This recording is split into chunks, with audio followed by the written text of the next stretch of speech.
EWA Radio, the official podcast of the Education Writers Association, and I'm public editor Emily Richmond. The most prestigious of the Pulitzer Prizes is for public service. This year, the award goes to the staff of the South Florida Sun Sentinel for exposing failings by school and law enforcement officials before and after a mass shooting at Marjory Stoneman Douglas High School. 17 people were killed and dozens more seriously injured. Joining us today are two members of the prize-winning newsroom team, Scott Travis, who has covered education in the region for 20 years, and Aric Chokey, a data journalist who joined the paper 2 years ago. Scott, welcome to EWA Radio. Thank you, Emily, for having us. Aric, we're very pleased to have you here as well. Glad to be here. Scott, I want to start with you and start where this story begins in a lot of ways, and that was February 14th, 2018. Tell us about that day for you.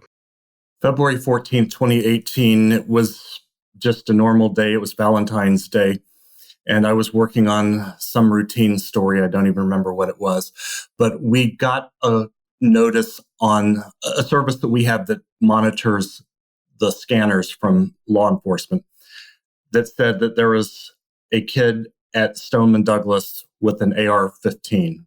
So as soon as my editor heard that, she said, "You're going to have to go right now. Head out there, see what you can find out." And I just rushed out there. I talked to a couple of folks on the phone. I remember talking to one of my colleagues saying, "I really hope that this is fake, that this is just a false alarm." I even called a school board member to see if she knew what was going on. She said she heard a report that it was either fireworks or gunfire. And I said, "Please, I hope it's fireworks." We really didn't want to be in the midst of a huge story at that time. I just wanted everything to be okay. Aric, what do you remember? Where were you on that day in the newsroom? At that time, I was a municipal government reporter, and I also helped out with breaking news here and there. So I had gotten a call from our breaking news editor about a little bit before my shift started that day, and he was like, "Hey, we think there might be a shooting at this school," which I had never been to before. So I immediately got in my car and headed towards the school. You know, as I got close to this school, I started to see the outskirts of the whole situation. I saw a lot of parents, jumping out of their cars, and after witnessing that, I thought to myself, okay, this has to be something. Something's going on here. Scott, how quickly did you realize the scale of this tragedy? I think it was when I kept hearing all the sirens everywhere when I was driving there. And then I got too close to the school and they wouldn't let me anywhere near. The sheriff's office was blocking entrance for not only me, but parents and others who wanted to get there. And I went to the deputy and I said, "I'm with the Sun Sentinel. Can I get there?" He said, "No, you have to stay back here." So I was there with parents that didn't know what were going on. And I saw a lot of them huddling together and crying and praying. And I started asking them what was going on. And some of them had heard from kids and they'd said that there was a shooting and that they'd seen dead bodies and that their friends might have been killed. And it was just awful. And I was just literally in shock. I was such in shock. I just remember it was hard to even think clearly to ask the question that a journalist asked, because I just had to get my head around the fact that this was something I had never dealt with in my entire life. What did you do in terms of preserving those moments and what you were seeing and hearing? I mean, obviously you have a reporter's notebook and a pen, but I'm thinking the intensity of that, it had to go beyond anything you could write down. It was, and that was one of the advantages of having a phone these days that does everything, including audio recording, video recording, photos, all that. I really used my phone to the best advantage possible by videotaping what I could see. I started talking to parents and I would record the conversations. And I started taking pictures of everything that was around there. And then when students started coming out, when they would let them out, I started doing some interviews and I got some really heartbreaking interviews with this girl that was just talking about how she just walked past dead bodies and that they heard what they thought was firecrackers and nobody knew what was going on. And then they thought that it was a fire alarm. And a lot of kids started leaving the school because they thought that this was a fire alarm, and that just put them in more danger.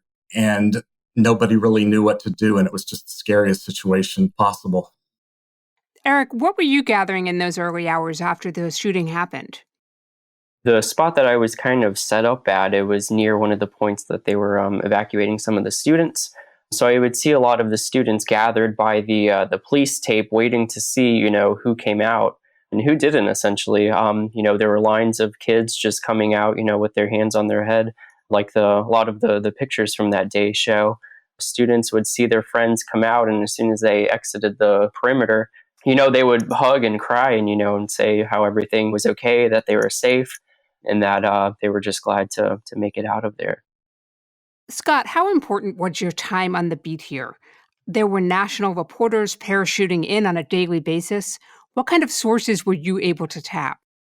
Yeah, that was an advantage that I had that a lot of folks didn't. Now, I will say one disadvantage we had was access by the school district. We were given absolutely no special access because we're the local guys.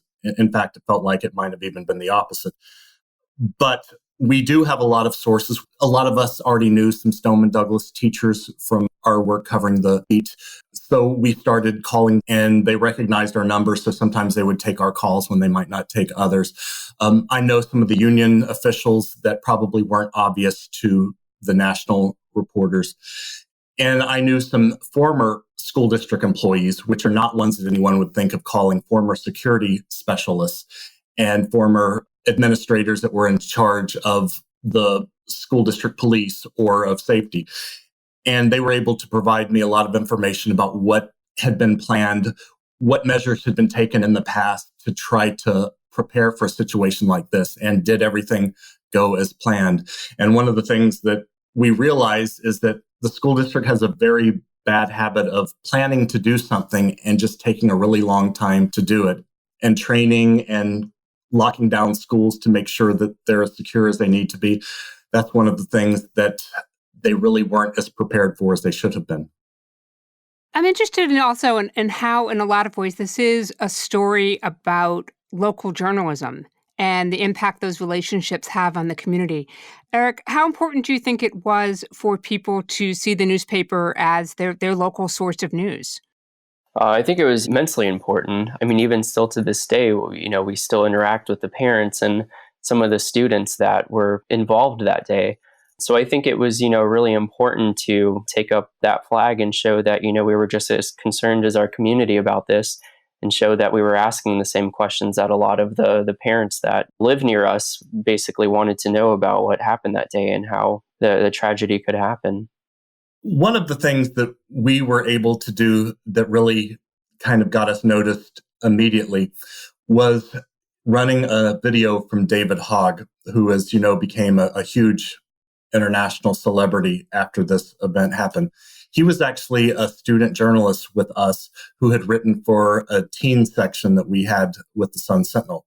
So the editor who was in charge of that called him instantly, and sure enough, he had taken a video of what had gone on, interviewing kids in the library where they were huddling while this incident was going on. So we showed that video, and that was one of the things that instantly propelled him to being a very well-known figure in the March for Our Lives movement. We're talking with education reporter Scott Travis and data journalist Aric Chokey. They're part of the Pulitzer Prize winning team from the South Florida Sun Sentinel for their coverage of Parkland. Don't miss an episode of EWA Radio. You never have to. You can find us on your favorite podcast app. And don't forget to take a moment to rate us on iTunes. Your support and feedback will help us grow. There was a lot of pushback to the paper's reporting, particularly by the local school board and district administration, and one reporter was even threatened with jail time. Scott, give us an idea of some of the stonewalling you encountered. Yeah, it was very difficult to deal with the school district. It never has been particularly easy, but it felt like it got even more challenging after this happened. The first couple of weeks when we would send out for public records requests, we would get a response back that said, the school district is not fulfilling any requests related to Marjory Stoneman Douglas High School. that's not something they can do by law, and they had to change that. But it was an example of how guarded they were in the early days of the information. And then even after they realized they couldn't do that, they still would find every single reason to not give us information. They cited privacy laws a lot. They cited security exemptions to the public records law. And there really wasn't a whole lot that we knew about what they were doing to try to get to the bottom of what happened. They did hire a company to do what was supposed to be a comprehensive review of the killer's education history that was supposed to answer all these questions that they wouldn't answer for us. They just, every time we'd answer a question, they'd say, oh, well, that's all going to be looked at with this review. And we expected it was going to be something that was just the most comprehensive report that you could ever imagine. It turned out to be very limited. And when we first got it, 2/3 of it was blacked out because of student privacy issues that they didn't tell us ahead of time that was going to happen. And then when we were able to discover that they had redacted it in such a way that all you needed to do is copy and paste it and you could actually read the full report, we did a story about the full report, and they tried to hold us in contempt of court because we'd been involved in a lawsuit involving that case. So they were trying to get the judge to hold us in contempt of court, which would have been a criminal charge and possibly sending reporters to jail for doing that. We should point out you're certainly not the first newsroom to figure out that cut and paste trick. And I know, after talking with you folks about that, I heard from a lot of people who went back to look at old redacted reports and to give it a try. Yes, I did the same thing. I think that's understandable. But, in spite of this pushback, we should point out that there was a lot of action that followed your reporting, including, people being held accountable, in some cases losing their jobs. One of the most gripping pieces of journalism, I think, that you put together, Aric, I want to talk to you about this as the paper's data journalist.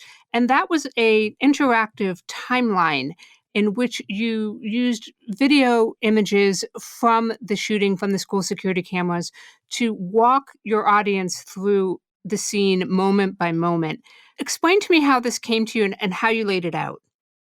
Over the previous 10 months that our staff had been on, we had compiled so many different instances of the red flags or the misinformation. And I think we had all of these individual stories that we wanted to put in a chronological narrative and explain what exactly went on that day. All of the groundwork that our reporters had done as far as getting records and getting surveillance video and firsthand accounts, we kind of wanted to wrap that into one experience.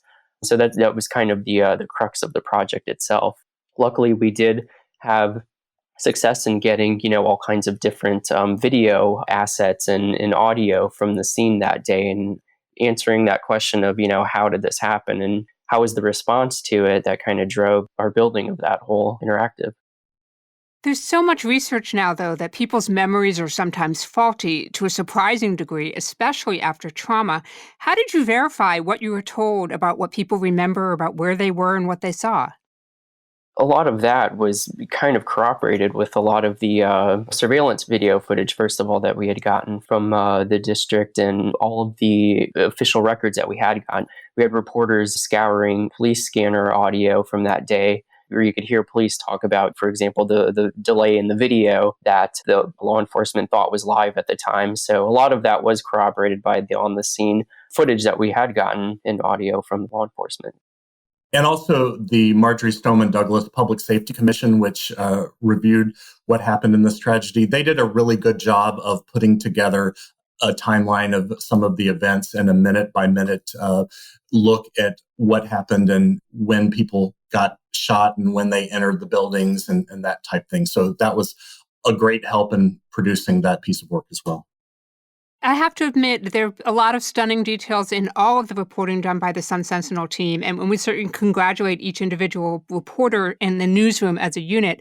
But what really shocked me was finding out that video camera was on that 20-minute delay, and that by the time law enforcement got there, the carnage was actually over. Scott, was there anything that surprised you?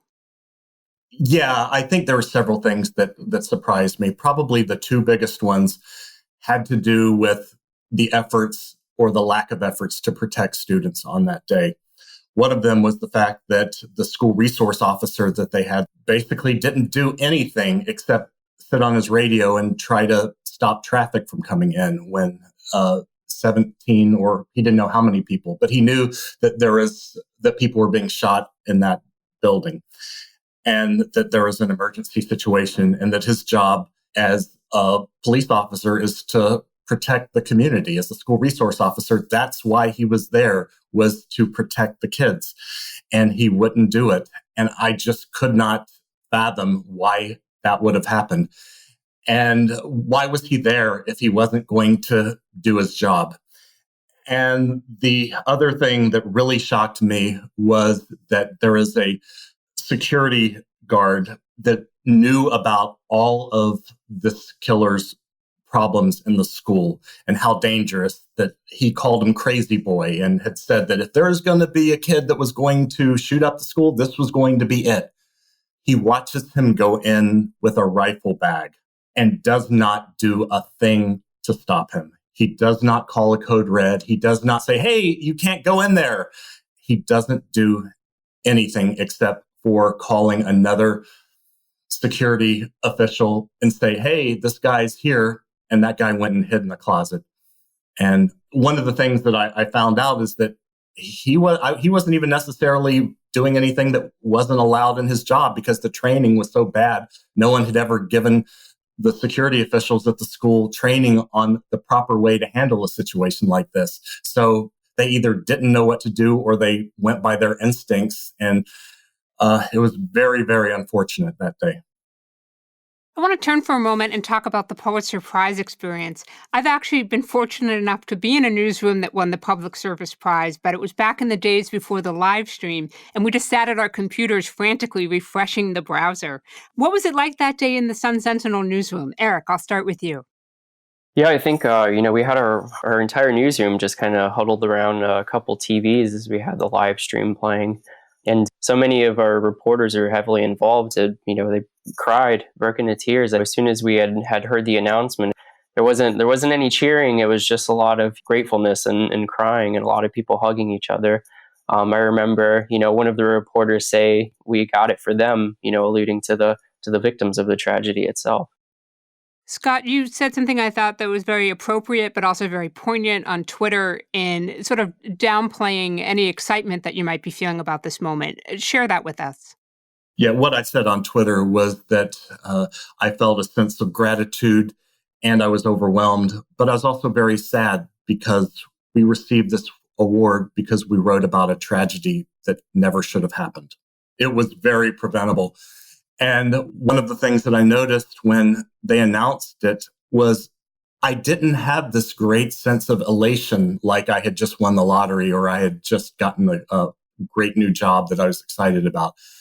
I had this real heartfelt sense of gratitude and sadness. And I thought that this isn't why I got into the business. I never wanted to win a prize by writing about 17 people or anybody getting brutally murdered and having to go through as much horror as these families have had to go through. That's not what I ever wanted to do. But I also felt a sense of gratitude that I realized that the work that we did made a difference. Scott, looking back at your reporting over this period, is there something you wish you could go back and tackle differently? Is there a lesson learned here that might help other reporters down the road? I think there's a few things that I think we probably could have done differently. And one of them might have been maybe being a little bit more mindful about the impact that writing about the killer has on the community. And we did some stories probably early on that some people thought glorified him. And I think we ended up sharing on social media a manifesto that he did that was a video. And it was the first thing that they would see on their social media a lot of times. And it was really difficult to watch for some folks. So I think that's one thing that we probably could have done differently. I'm not one who believes that we shouldn't have named the killer because I think that's important for historical purposes. But I think that we don't have to write about him extensively, and we could have given a little bit more attention early on to the victims. Aric, you're right at the beginning of your journalism career, and I think it's going to be a long and fruitful one. What do you take away from this experience? You know, we had the Fort Lauderdale airport shooting I think it was a little more than a year before this one. So unfortunately, I don't think this is going to be, the last time a shooting is reported on this scale. And statistically, I'm probably likely to have to cover another one eventually. So just knowing that, I think this was an experience that I will, take to any other mass casualty event that I might inevitably, have to cover in the future. Scott Travis has covered education in the South Florida region for 20 years. Aric Chokey is a data journalist. They are both part of the Pulitzer Prize winning team at the South Florida Sun Sentinel. Thank you both for being here. Thank you, Emily. Thanks a lot. And that wraps up another episode for us. If there's a story you'd like to know more about, drop us a line. We're at radio@ewa.org. The mission of the Education Writers Association is to strengthen the community of education journalists and improve the quality of education coverage. For more than 70 years, EWA has helped reporters get the story right. Have a great week, and thanks for listening.